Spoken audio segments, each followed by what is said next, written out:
Ito ang Hidden Valley. Makikita nyo yung mga Pinoy doon sa taas.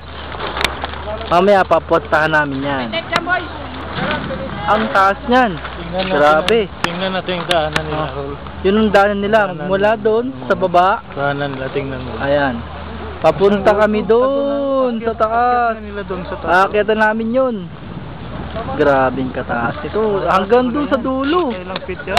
Grabe. May higitan din dyan, no? Ito, puro bundok to.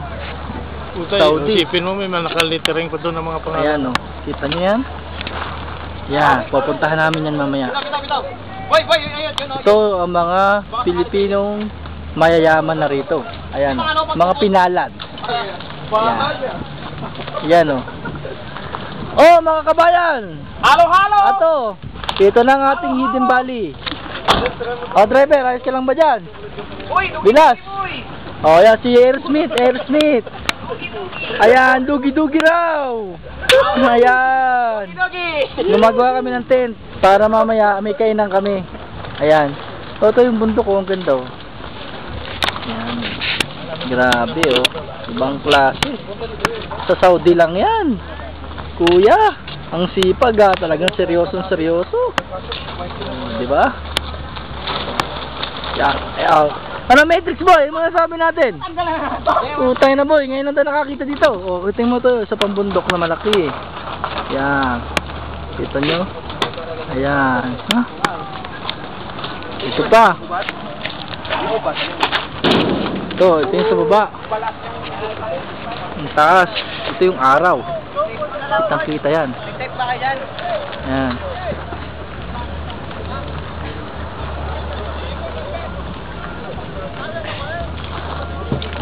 Ito ang bundok.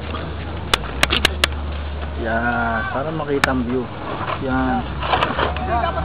Grabe, oh. Ito yung mga Pinoy na papunta sa Hidden Valley. Brad, may bato doon, oh. Ha? Ayun, mga Pilipina. Yun, nakaupo sila. Ayun, doon, nakita nyo. Pero kita natin. Ayan, no. Yung iba, didiskarte dyan. Ewan ko lang kung anong gagawin ng iba.